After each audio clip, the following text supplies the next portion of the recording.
Hello guys, welcome to RP Academy. तो यहाँ पर मैंने आप लोगों को ऑलरेडी 2 क्लासेस पेंशन सेक्टर पर प्रोवाइड की हुई हैं कि एक और क्लास है यहाँ पर, ठीक है।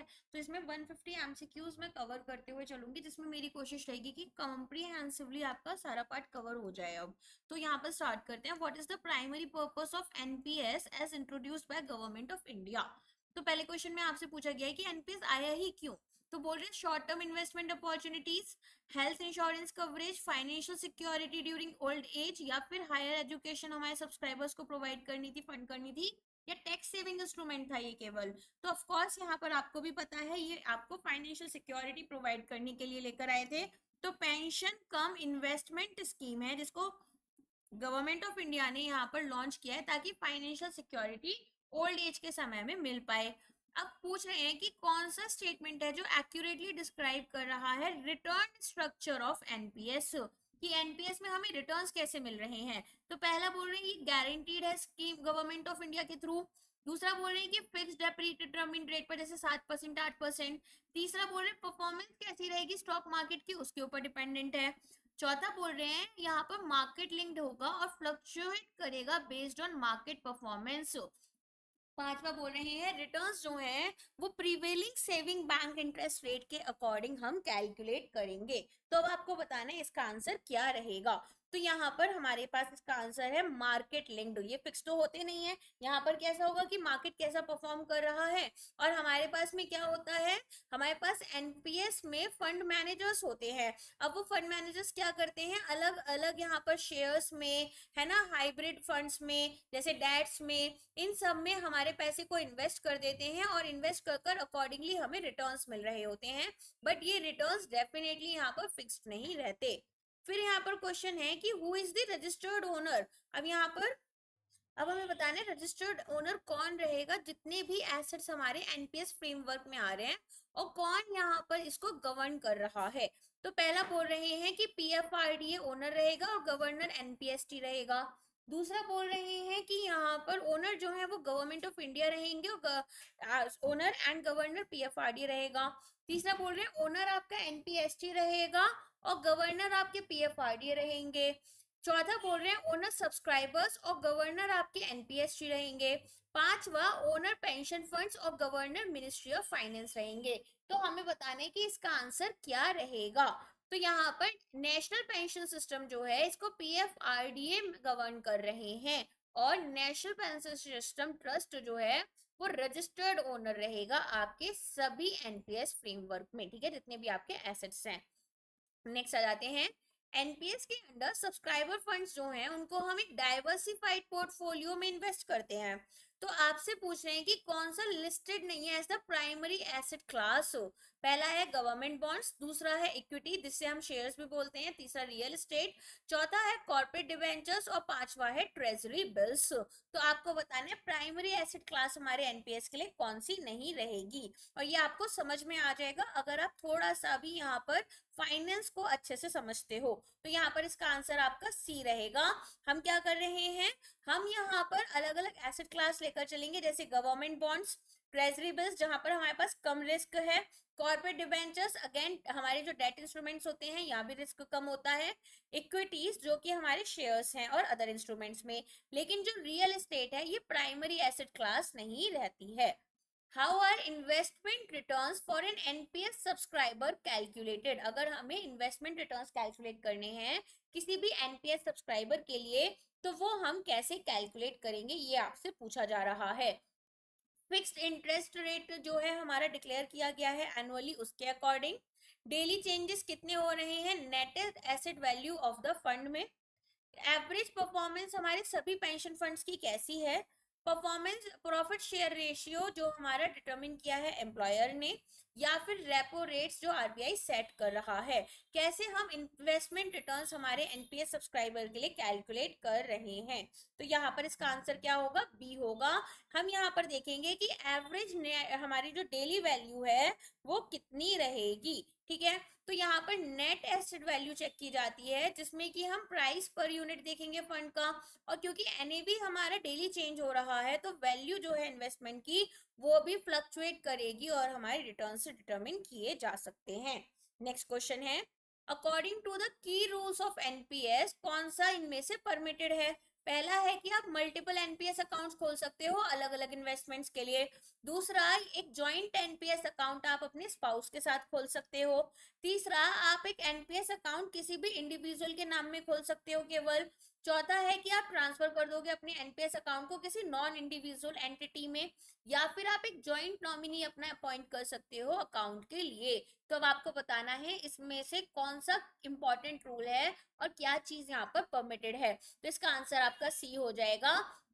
एनपीएस अकाउंट जो है वो केवल एक इंडिविजुअल के नाम में खोला जा सकता है, और इंडिविजुअल ही केवल यहाँ पर एक एनपीएस अकाउंट रख सकते हैं, और जॉइंट अकाउंट्स परमिटेड नहीं है। नेक्स्ट है, प्राइमरी रोल क्या रहेगा हमारे ओम्बड्समैन का, जिनको पीएफआरडीए ने अपॉइंट करा है एनपीएस ग्रीवांस रिड्रेसल मैकेनिज्म में। पहला बोल रहे हैं कि यहाँ पर हम इन्वेस्टमेंट गाइडलाइन सेट कर रहे हैं पेंशन फंड्स के लिए। दूसरा बोल रहे हैं कि हम हैंडल करेंगे कंप्लेंट्स एंड ग्रीवांसेस को जो हमारे एनपीएस से रिलेटेड हैं। तीसरा बोल रहे हैं कि हम यहाँ पर अप्रूव करेंगे रजिस्ट्रेशन हमारे न्यू सब्सक्राइबर्स का। चौथा बोल रहे हैं ऑडिट करेंगे accounts of the trustee bank. और पांचवा बोल रहे हैं कि डिटरमिन करेंगे क्या डेली नेट एसेट वैल्यू हमारी रहेगी। तो इसका आंसर यहाँ पर आपका बी हो जाएगा। ओम्बड्समैन जिसको पीएफआरडीए ने अपॉइंट करना है, वो जितनी भी कंप्लेंट्स और ग्रीवांसेस हमारे एनपीएस से रिलेटेड है उन्हें हैंडल करेंगे। इसमें आपका इन्वेस्टिगेशन, कंप्लेंट्स को रिजॉल्व करना और सिस्टमिक इश्यूज को आइडेंटिफाई करना सब कुछ आ जाएगा। आगे इतना समझ में। नेक्स्ट आ जाते हैं। अब ये बोल रहे हैं कि अनबंडल्ड आर्किटेक्चर जो है एनपीएस प्राइवेट सेक्टर मॉडल का, इसमें क्या रोल रहता है पॉइंट्स ऑफ प्रेजेंस का। तो पॉइंट्स ऑफ प्रेजेंस का हमें रोल बताना है। तो पहला बोल रहे हैं कि मैनेज करेंगे इन्वेस्टमेंट पोर्टफोलियो हमारे सब्सक्राइबर्स का। दूसरा बोल रहे हैं कि फर्स्ट पॉइंट ऑफ कांटेक्ट ये इसकी तरह काम करेंगे हमारे एनपीएस सब्सक्राइबर्स के लिए। तीसरा बोल रहे हैं कि ये यहाँ पर होल्ड करेंगे और मैनेज करेंगे हमारे सभी एनपीएस फंड्स को। एंड चौथा यहाँ पर क्या बोल रहे हैं कि हमारे सब्सक्राइबर्स जो हैं उनके रिकॉर्ड्स को मेंटेन कर कर चलेंगे। पांचवा बोल रहे हैं एन्युटी अपॉन यहाँ पर आपका रिटायरमेंट, इसको ये प्रोवाइड करेंगे। तो अब आपको बताना है कि पॉइंट ऑफ प्रेजेंस जो है वो क्या होता है।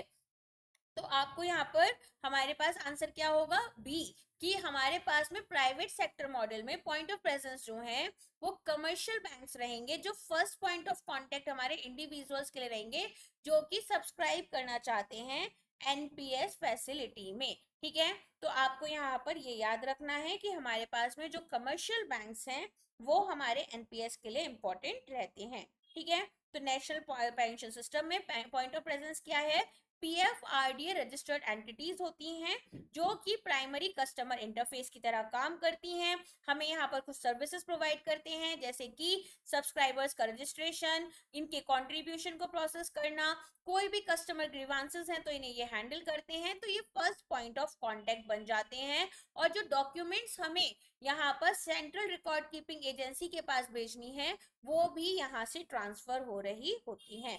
ठीक है, अच्छा ये तो हो गया आपका पॉइंट ऑफ प्रेजेंस। एक होता है पॉइंट ऑफ प्रेजेंस में सर्विस प्रोवाइडर। ये कौन है, ये ऑथराइज्ड ब्रांच होती है हमारे पीओपीज की, जो कि फिजिकल सर्विस पॉइंट की तरह एक्ट कर रही है हमारे सब्सक्राइबर्स के लिए। तो पीओपी यहाँ पर कोऑर्डिनेट करते हैं और जो भी ऑपरेशंस हैं वो इनके थ्रू कंडक्ट कर रहे होते हैं। नेक्स्ट आ जाओ। अब ये बोल रहे हैं कि specified timeline POP service providers के लिए क्या रहती है कि उन्हें अपने सब्सक्राइबर के जो कंट्रीब्यूशन हुए हैं वो सेंट्रल रिकॉर्ड कीपिंग एजेंसी में अपडेट करने हैं। तो कितने टाइम के अंदर अंदर उन्हें ऐसा करना होगा। पहला बोल रहे हैं सेम डे T+0, T+1 यहाँ पर T+2, या फिर 7 वर्किंग डेज, या फिर end of the calendar month. तो अब आपको इसका आंसर बताना होगा। तो यहाँ पर इसका आंसर है आपका T+1 बेसिस पर। ठीक है, तो अगर यहाँ पर आज आपके पास कंट्रीब्यूशन आता है तो कल तक आपको इसे अपलोड करना होता है 1 day after the transaction day.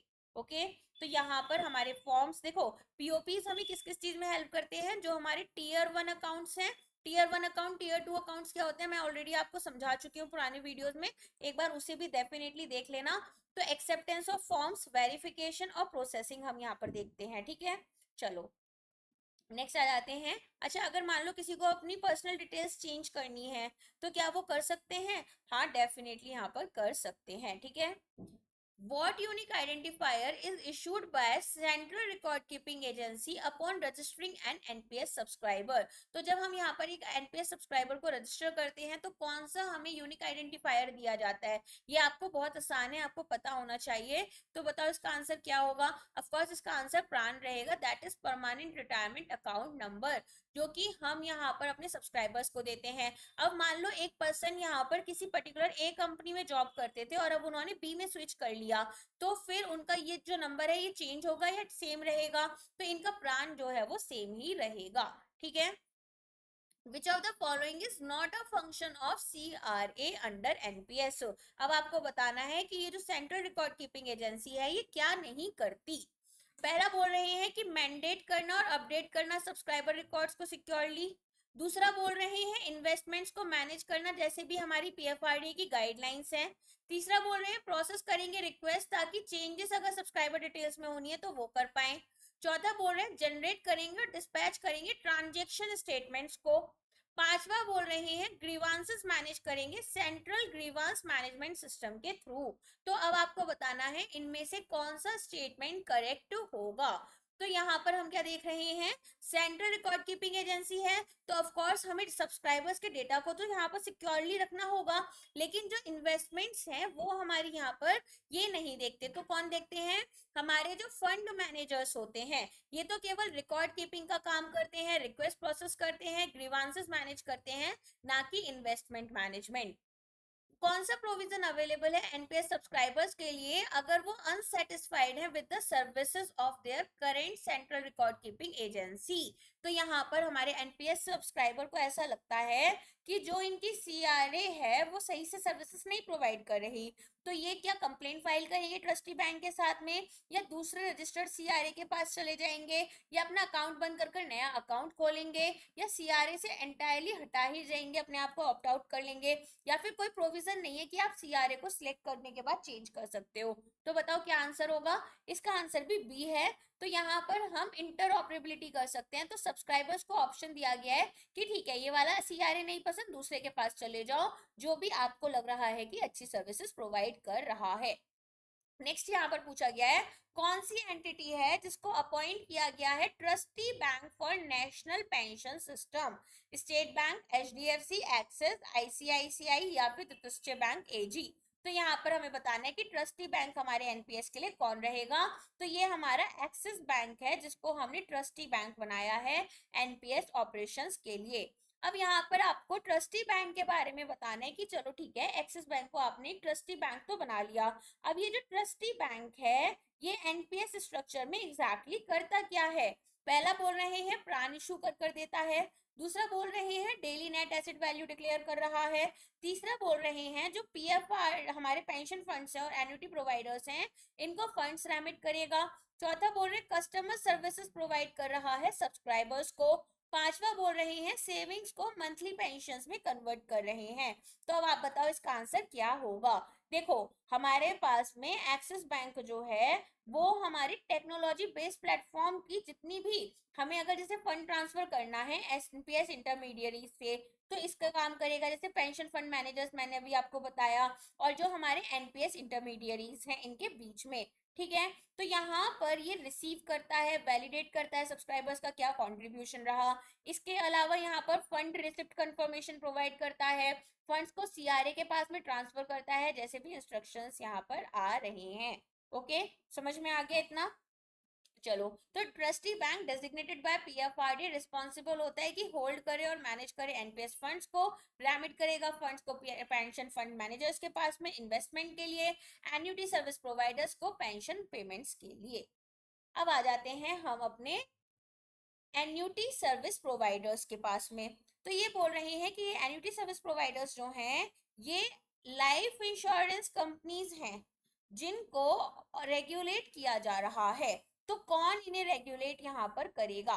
पहला बोल रहे हैं पीएफआरडी और सेबी करेंगे, दूसरा बोल रहे हैं पीएफआरडी और इरडा कर रहे हैं, तीसरा बोल रहे हैं कि आरबीआई और इरडा, चौथा सेबी एंड आरबीआई, पांचवा बोल रहे हैं PFRDA and ministry of finance. तो अब आपको बताना है एन्युटी सर्विस प्रोवाइडर यहाँ पर कौन देखता है।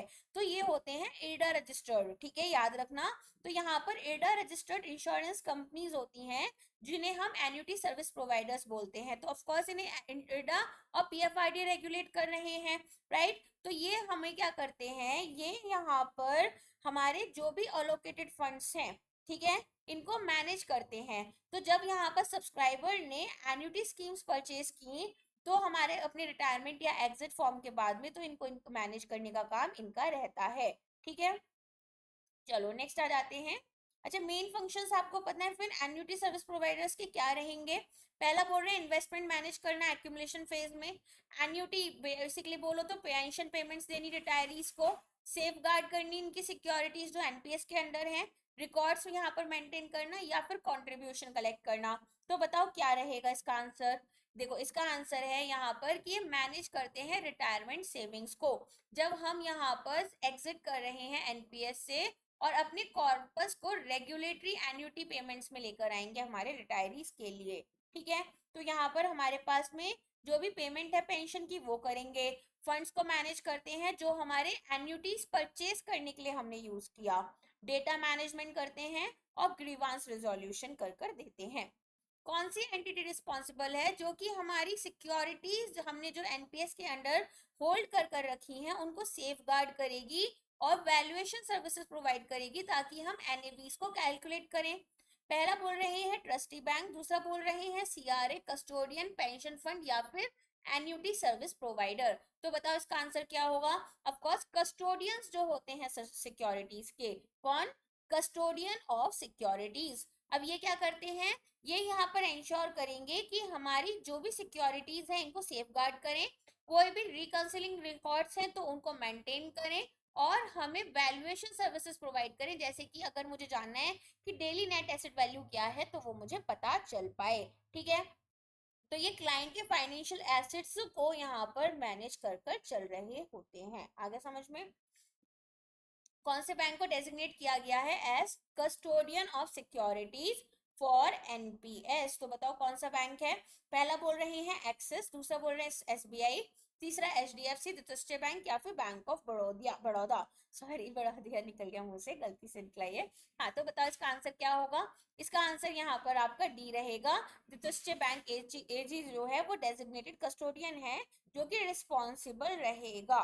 ओके, तो यहाँ पर एक चीज और याद रखना, SHCIL stock holding corporation of India limited जो है वो कस्टोडियन ऑफ सिक्योरिटीज रहता है जिसको पीएफआरडीए ने यहाँ पर अपॉइंट किया है।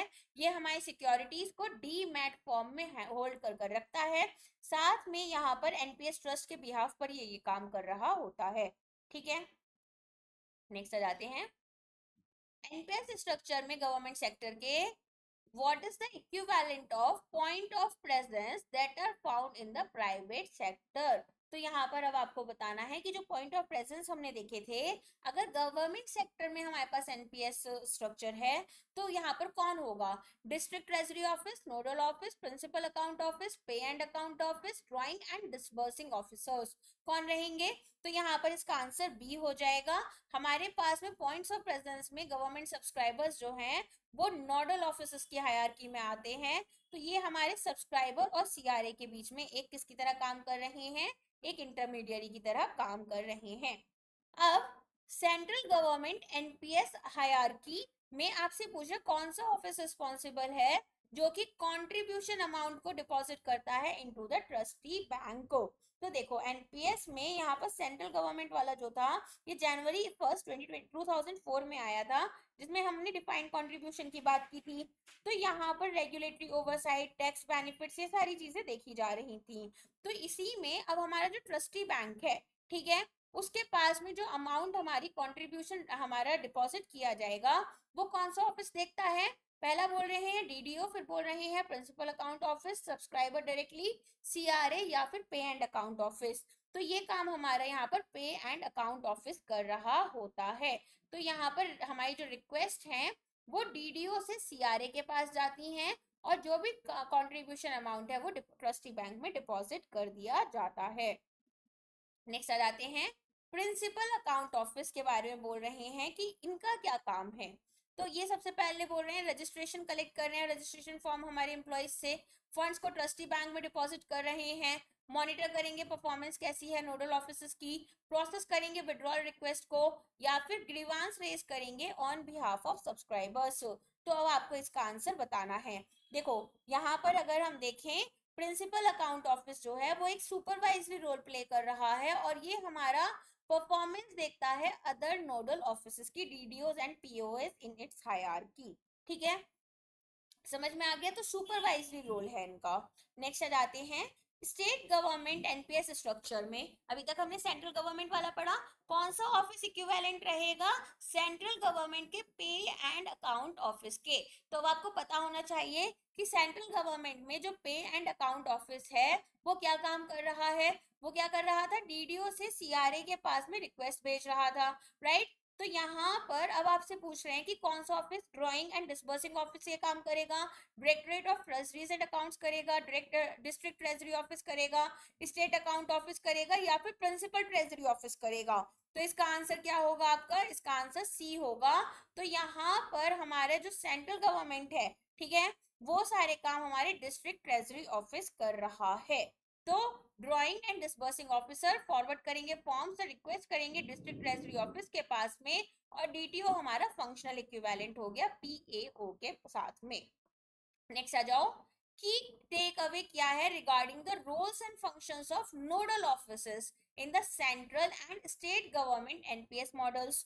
तो पहला बोल रहे हैं रोल्स हमारे कंप्लीटली डिफरेंट है, दूसरा बोल रहे हैं सेंट्रल गवर्नमेंट मॉडल जो है वो काफी कॉम्प्लेक्स है, तीसरा बोल रहे हैं रोल्स और फंक्शंस जो हैं वो आइडेंटिकल हैं with only the name of the entities changing, चौथा बोल रहे हैं स्टेट गवर्नमेंट मॉडल जो है इनके पास कुछ ही इंटरमीडियरीज बचे हैं, सीआरए परफॉर्म करता है सभी nodal functions in the same model. तो अब आपको बताना है कि यहाँ पर जो नोडल ऑफिस है हमारे वो एग्जैक्टली क्या काम कर रहे हैं। तो यहाँ पर हम देखेंगे कि जो रोल्स एंड फंक्शंस परफॉर्म कर रहे हैं नोडल ऑफिसेस वो आइडेंटिकल हैं, केवल नॉमेनक्लेचर इनका डिफरेंट रहता है। तो एक बार यहाँ पर नोडल ऑफिसेस के बारे में मैं आपको समझा देती हूँ। देखो मान लो एक सब्सक्राइबर है, ठीक है, अब उन सब्सक्राइबर का रजिस्ट्रेशन होना है, तो इसको प्रोसेस कौन कर रहा है? इसको प्रोसेस हमारे नोडल ऑफिसर्स करेंगे, ठीक है। तो इनका यहाँ पर सब्सक्राइबर फॉर्म्स को प्रोसेस करना, डिटेल्स को अपलोड करना और सारी इंफॉर्मेशन को कलेक्ट करना, साथ में फिर कंट्रीब्यूशन को यहाँ पर जो भी इनको कंट्रीब्यूशन मिल रहा है, पेमेंट्स मिल रही हैं, उन्हें रिसीव करना, फिर एम्प्लॉइज और एम्प्लॉयर कंट्रीब्यूशन को हमारे पीएफ में अपडेट करना, साथ में अकाउंट्स को मेंटेन करना, इनका address, bank account information, nominations को देखना, फिर जो भी हमारी सेंट्रल रिकॉर्ड कीपिंग एजेंसी रहेगी इसके साथ कम्युनिकेट करना, ग्रीवांस रिड्रेसल करना और ओवरसी करना। तो प्रिंसिपल अकाउंट ऑफिस या फिर डायरेक्टर्स जो हैं हमारे ट्रेजरी अकाउंट ऑफिस के, ये हमारी परफॉर्मेंस देख रहे हैं नोडल ऑफिस की। तो नोडल ऑफिस एग्जैक्टली कौन हो सकता है? या तो हमारा ड्राइंग एंड डिसबर्सिंग ऑफिस हो सकता है, या पे एंड अकाउंट ऑफिस हो सकता है, प्रिंसिपल अकाउंट ऑफिस हो सकता है, या फिर directorate of treasury and accounts यहाँ पर हो सकते हैं। आगे समझ में? चलो नेक्स्ट आ जाते हैं, प्राइमरी ओवरसाइट अथॉरिटी कौन सी है जो कि मॉनिटर करेगी ऑपरेशनल एक्टिविटी सभी एनपीएस इंटरमीडियरीज की, कि ये जो एनपीएस इंटरमीडियरीज हैं एग्जैक्टली इनको सुपरवाइज कौन कर रहा है? PFRD, NPST, trustee bank, central government या फिर ओम्बड्समैन? तो यहाँ पर हमारा एनपीएसटी इनको देखता है, मॉनिटर करेगा इनके ऑपरेशनल और फंक्शनल एक्टिविटीज को और एक्ट करेगा as a primary oversight authority within the NPS framework. NPS trust जो है वो स्टैब्लिश किया गया था बाय पीएफआरडी इन 2008। तो किस एक्ट के अंडर हुआ था? PFRD act 2013, Indian companies act 1950, 56 Indian trust act 1882, SEBI यहाँ पर आपका 1992 या फिर बैंकिंग रेगुलेशन एक्ट 1949। तो इसका आंसर क्या होगा? एनपीएस ट्रस्ट को स्टैब्लिश किया गया था by PFRD on February 27, 2008 under the provisions of Indian trust act 1882। अब पूछे लीगल ओनर और बेनिफिशियल ओनर यहाँ पर कौन रहते हैं आपके सिक्योरिटीज एंड एसेट्स के जो हम एनपीएस में लेकर चलेंगे।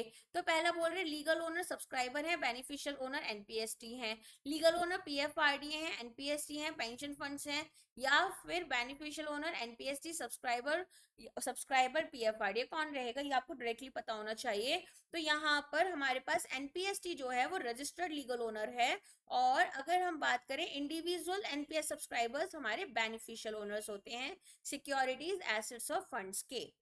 अब पूछ रहे हैं जो बोर्ड ऑफ ट्रस्टी है हमारे एनपीएस ट्रस्ट में, वो रिव्यू करते हैं परफॉर्मेंस एनपीएस इंटरमीडियरीज की, तो वो कितना मतलब टाइम पीरियड में करना होगा। पहला बोल रहे हैं महीने में एक बार, 3 महीने में एक बार, 6 महीने में एक बार, साल में एक बार, या फिर जब भी रिक्वायरमेंट फील होती है। तो इसका आंसर यहाँ पर बी हो जाएगा, हर 3 महीने में एक बार यहाँ पर जो बोर्ड है एनपीएस ट्रस्ट का वो मीट करता है, मीटिंग होती है इनकी, और देखते हैं कि वेरियस एनपीएस इंटरमीडियरीज कैसा परफॉर्म कर रहे हैं, ताकि हम एफिशिएंट वे में यहाँ पर इनको देख पाए। रोल क्या है बिजनेस रिव्यू कंसल्टेंट का in governance of NPS trust.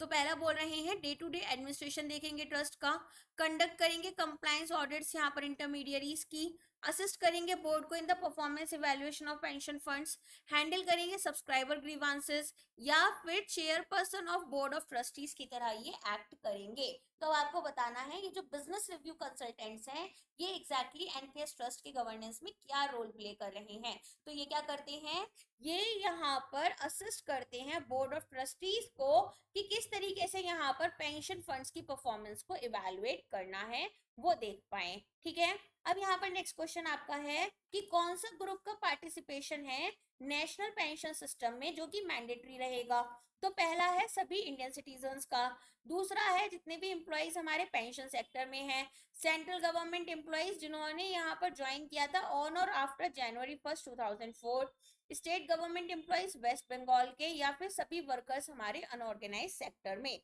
तो अब आपको बताना है कि नेशनल पेंशन सिस्टम में किसको मैंडेटरी है रजिस्टर करना।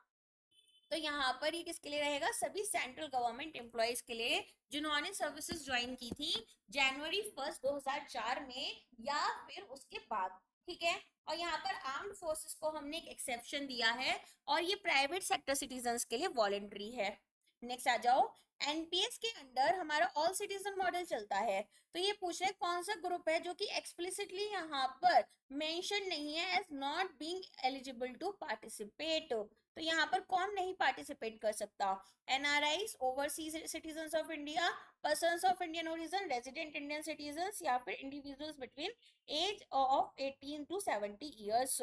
तो ऑल सिटीजन मॉडल जो है वो केवल इंडियन सिटीजन्स के लिए है, चाहे वो रेजिडेंट्स हो चाहे वो नॉन रेजिडेंट्स हो, एंड ओवरसीज सिटीजन्स के लिए रहेंगे। लेकिन यहाँ पर पर्सन्स ऑफ इंडियन ओरिजिन जो हैं वो अब एलिजिबल नहीं है। वैसे धीरे यहाँ पर जो हमारी सिटीजनशिप का एक्ट आया था उसमें फिर ओवरसीज सिटीजन ऑफ इंडिया को ही छोड़ा था, पर्सन ऑफ इंडियन सिटीजन को भी हम ओसीआई ही मानने लग गए थे।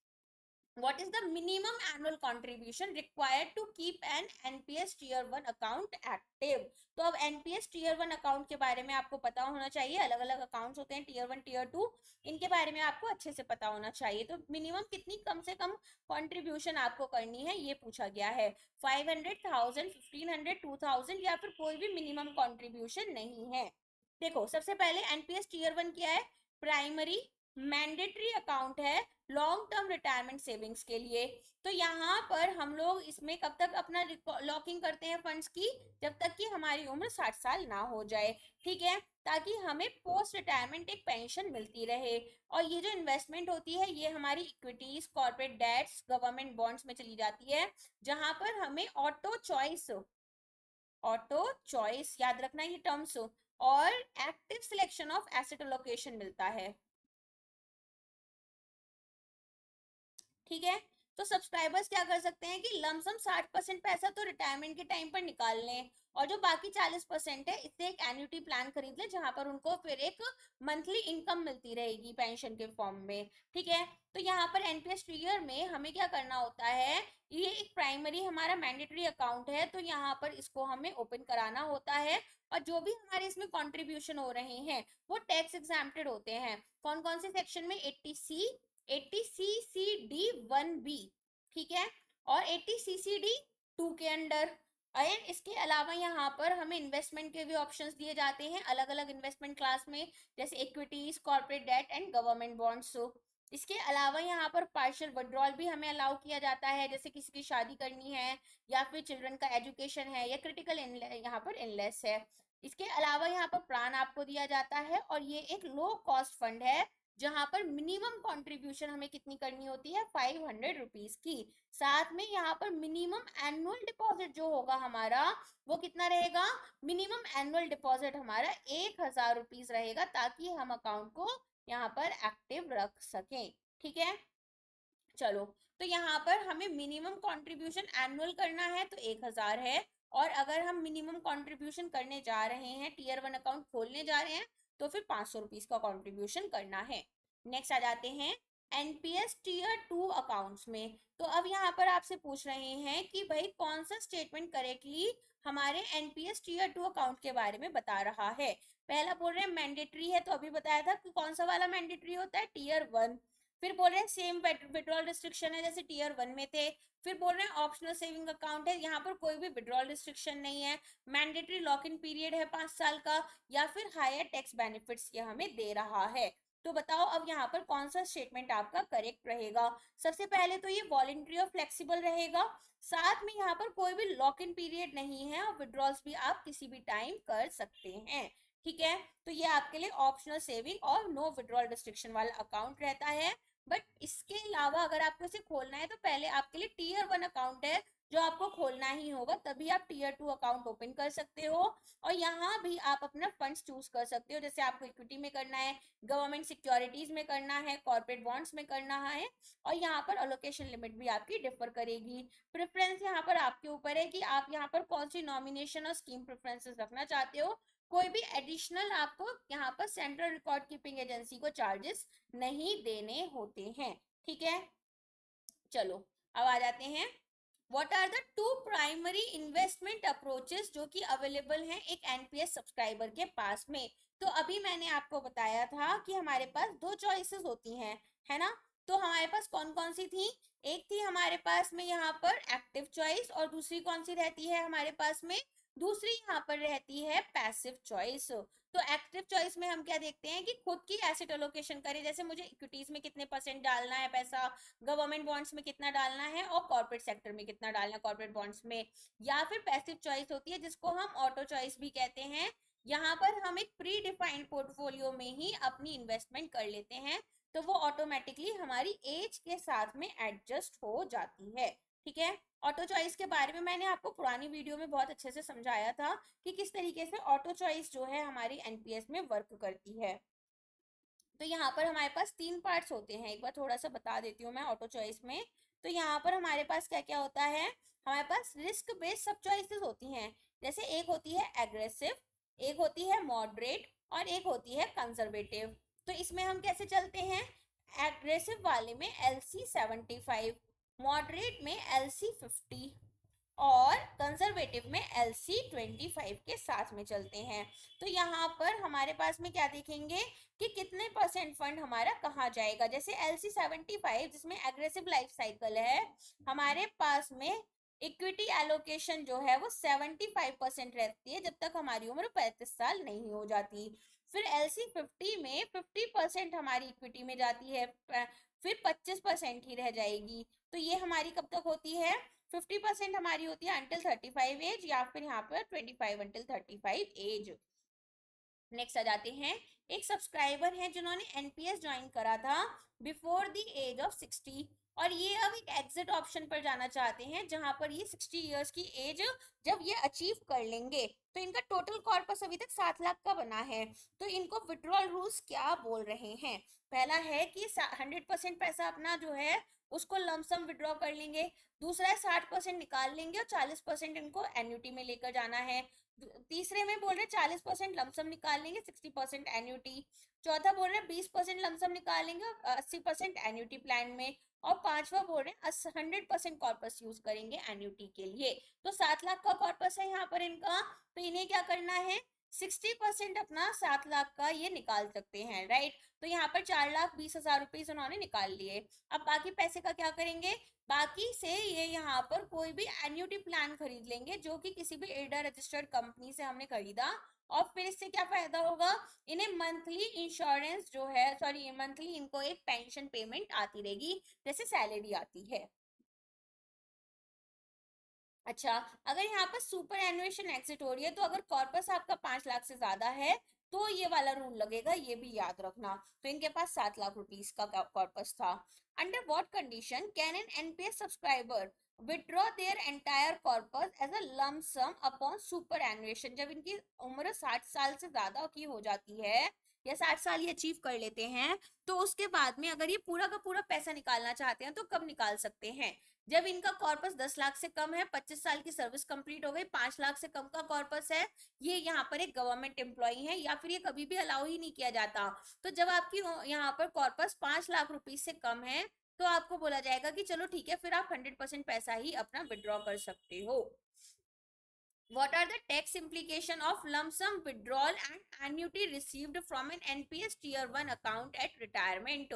तो यहाँ पर टैक्स इम्प्लीकेशंस की बात हो रही है। पहला है लमसम और एन्युटी आर टैक्स फ्री, दूसरा है लमसम आपका टैक्सेबल है, तीसरा है एन्युटी आपकी टैक्स फ्री है, सॉरी तीसरा है लमसम और एन्युटी दोनों ही टैक्सेबल हैं, चौथा है लमसम आप विड्रॉल जो है वो टैक्स फ्री रहेगा और एन्युटी रिसीव जो है वो टैक्सेबल है, पांचवा है टैक्स आपका डेफर कर दिया जाएगा on both and paid upon the subscribers death, कि जब तक सब्सक्राइबर की डेथ नहीं होगी तब तक कोई टैक्स नहीं देना।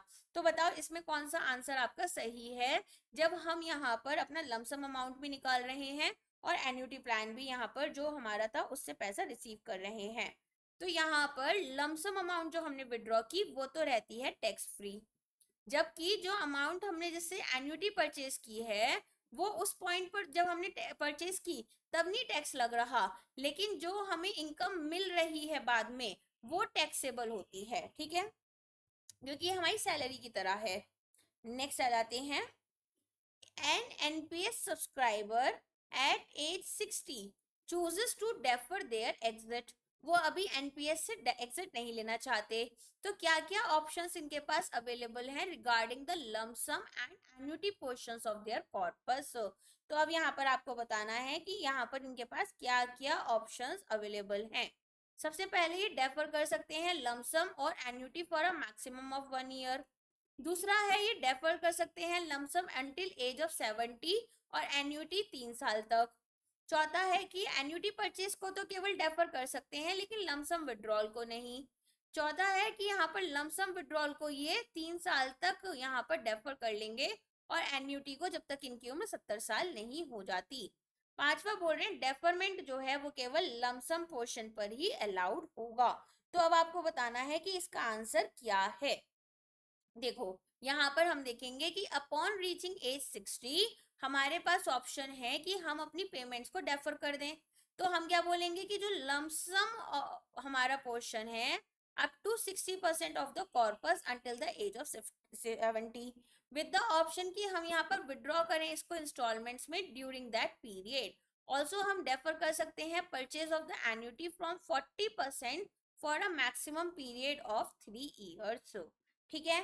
तो यहाँ पर 70 साल तक जरूरी नहीं है कि हम यहाँ पर अपना पैसा लें, और इसके अलावा यहाँ पर हम क्या कर सकते हैं, हम यहाँ पर विड्रॉ जो कर रहे हैं उसको इंस्टॉलमेंट्स में कर सकते हैं, साथ में हमें जो एन्युटी प्लान खरीदना है उसको भी हम 3 साल तक के लिए डेफर कर सकते हैं।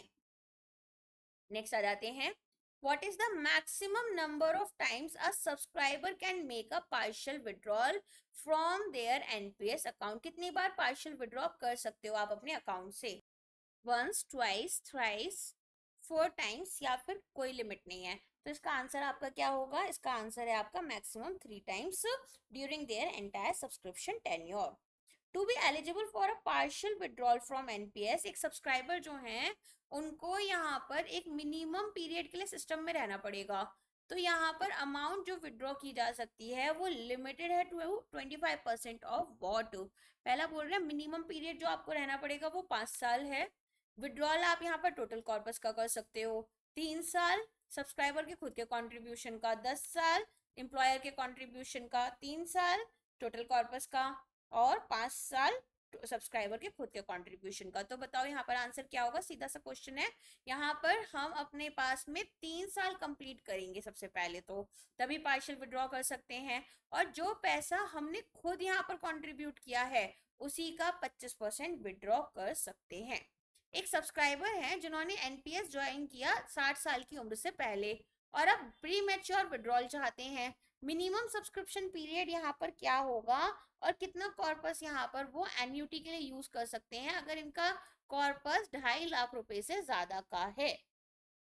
तो यहाँ पर ये क्या कर सकते हैं, ये यहाँ पर 60 साल की उम्र से पहले ज्वाइन कर चुके हैं, तो इन्हें 10 साल का यहाँ पर सबसे पहले तो अपना सिस्टम में कंप्लीशन दिखाना है।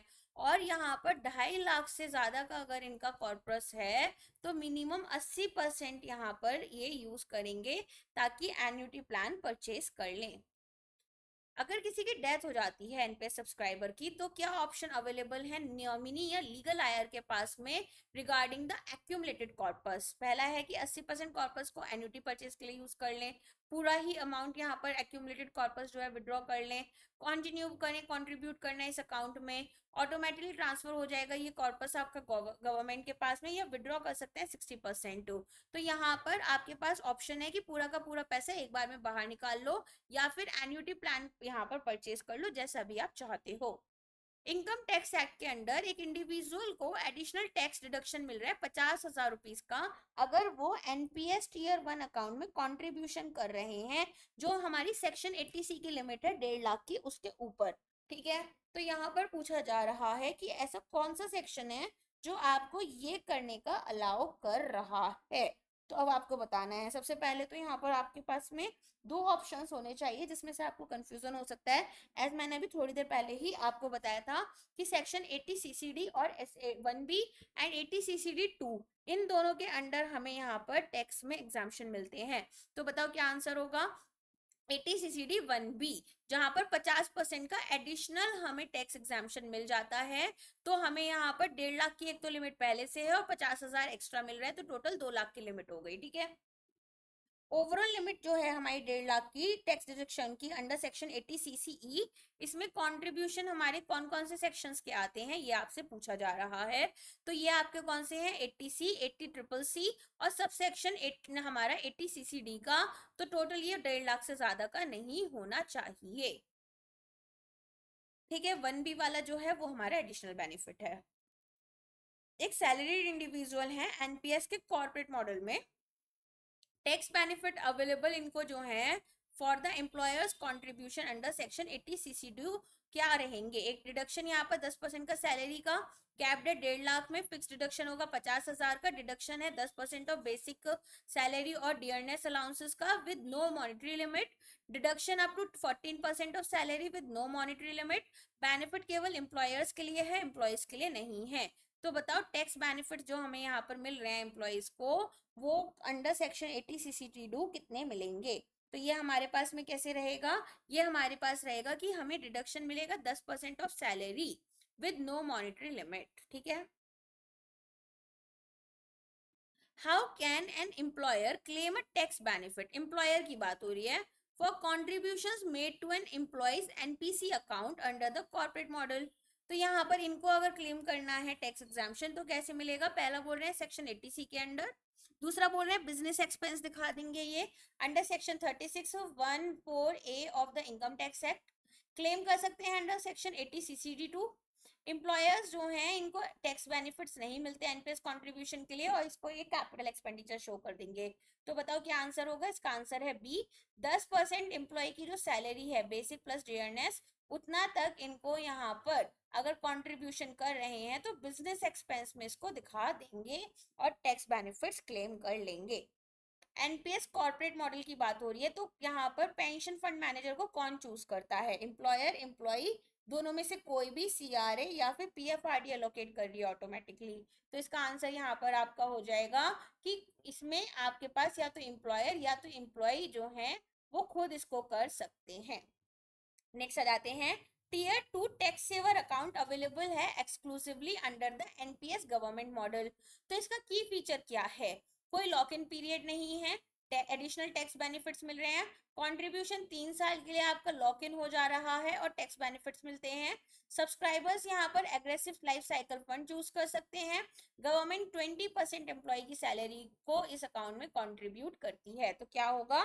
टीयर 2 टैक्स सेवर अकाउंट है, तो टैक्स एग्जाम्पशंस मिल रहे हैं 1.5 लाख रुपए तक के हमारे सेक्शन 80C में। तो यहाँ पर रेगुलर टीयर 2 अकाउंट में जो कंट्रीब्यूशंस होते हैं वो हमारे क्या होते हैं, लॉक्ड इन रहते हैं for a period of 3 years। What is the government's contribution rate to the tier 1 account of its employees under the NPS government model? तो यहाँ पर आपको बताना है tier 1 अकाउंट में हमारे पास में कितना कंट्रीब्यूशन करना है, 10% basic plus DA, 12-14 equal to the employees contribution या फिक्स्ड अमाउंट है 1000 रुपीज की। तो इसका आंसर आपका 14% of employees basic pay plus dearness है। और एम्प्लॉय का जो मैंडेटरी कंट्रीब्यूशन है वो कितना था, 10% of basic pay plus dearness allowances. ठीक है। Under the default investment scheme for NPS government subscribers, contributions जो हैं वो अलोकेट किए जा रहे हैं to which 3 specific pension fund managers? HDFC, ICICI, SBI, UTI, LIC, Aditya Birla, Kotak, Axis, SBI, HDFC, LIC। और सब्सक्राइबर्स खुद अपने आप 3 लोगों को चूज कर लेंगे अपने पेंशन फंड मैनेज करने के लिए। तो बताओ इसका आंसर क्या होगा? यहाँ पर इसका आंसर बी है, SBI pension funds, UTI retirement solutions और LIC पेंशन फंड्स। यहाँ पर आपको एक प्री डिफाइंड प्रपोर्शन होता है जिसमें आपकी जो कंट्रीब्यूशन है वो मैनेज की जाती है। तो जो लोग यहाँ पर एक्टिव चॉइस नहीं कर रहे हैं, मतलब जो लोग ऑटो चॉइस या फिर बेटर से पैसिव चॉइस के साथ जा रहे हैं, वो यहाँ पर इन फंड्स को मैनेजर रखेंगे। ठीक है। नेक्स्ट, और अभी के लिए आज के लिए यही एक लास्ट क्वेश्चन रखते हैं। Which investment choice is specifically not available to subscribers under the NPS government model? Scheme G 100% in government securities, conservative life cycle fund, moderate life cycle, aggressive या फिर एक्टिव साइकिल। तो कौन सा यहाँ पर subscribers को एनपीएस गवर्नमेंट मॉडल में allowed नहीं है? ये है आपका डी वाला। ठीक है। तो गवर्नमेंट मॉडल्स में हम एक्टिव चॉइस के लिए भी जा सकते हैं, स्पेसिफिक स्कीम जी के लिए गवर्नमेंट बॉन्ड्स, ऑटो चॉइस में LC 25 और 50 के लिए जा सकते हैं। 75 जिसमें 75% कॉन्ट्रीब्यूशन हमारा इक्विटीज में होगा, उसके साथ हम नहीं जाएंगे। ठीक है। इसके साथ में हमारे 50 क्वेश्चन कंप्लीट होते हैं। अभी 100 क्वेश्चंस और हैं जो मैं आपको प्रोवाइड करूंगी। तो धीरे धीरे आप इन क्वेश्चंस को, वीडियो को ना, आप एक काम करना 1.5x की स्पीड पर चलाकर देख लेना। ठीक है। इसके अलावा सर जो है इकोनॉमिक्स के एमसीक्यूज आप लोगों के लिए लेकर आने वाले हैं बहुत जल्दी, तो इससे आपका पीएफआरडी का इकोनॉमिक्स वाला पार्ट भी कवर हो जाएगा। एंड मैं इसके अलावा और क्या करने वाली हूँ, कॉमर्स एंड अकाउंटेंसी, कॉस्टिंग, इनके लिए भी एक एक आपके लिए वीडियो लेकर आऊंगी जिसमें कि आपका कोर्स जो है एक आपका मैराथन सेशन जैसा कवर हो जाएगा। ठीक है। ऑल्सो अलोंग विद दैट यहाँ पर मैनेजमेंट के लिए मैंने आपको 10 डेज का सीरीज करवाया था जिसमें HRD हमारा कवर्ड नहीं है, रेस्ट ऑफ द पार्ट हमारा कवर्ड है। HRD के लिए आप मेरी कॉन्सेप्ट वीडियोस देख सकते हैं। ठीक है। उसमें मैंने सारी चीजें अच्छे से कवर की हैं, तो आपका जो है मैनेजमेंट भी कंप्लीट हो जाएगा। तो अगर आप PFRDA से भी या फिर IFSC का एग्जाम दे रहे हैं, तो अब यहाँ पर आपके लिए मेजर पोर्शन जो है वो कवर हो चुके हैं। तो आपको स्पेशली यहाँ पर क्या करना है, बस मॉक टेस्ट अच्छे से लगाने हैं, उनको एनालाइज करना है पढ़ने के बाद में। ठीक है। आई होप आपकी प्रिपरेशन अच्छी होगी और एग्जाम भी अब आप क्लियर कर लेंगे। बाकी जब आपके रिजल्ट्स आए तो प्लीज एटलीस्ट कमेंट कर कर बताया करो कि कैसा आपका रिजल्ट रहा और क्या मेरा कोई कंट्रीब्यूशन आपको हेल्प कर रहा है या नहीं। आज के लिए बस इतना ही है। Thank you so much.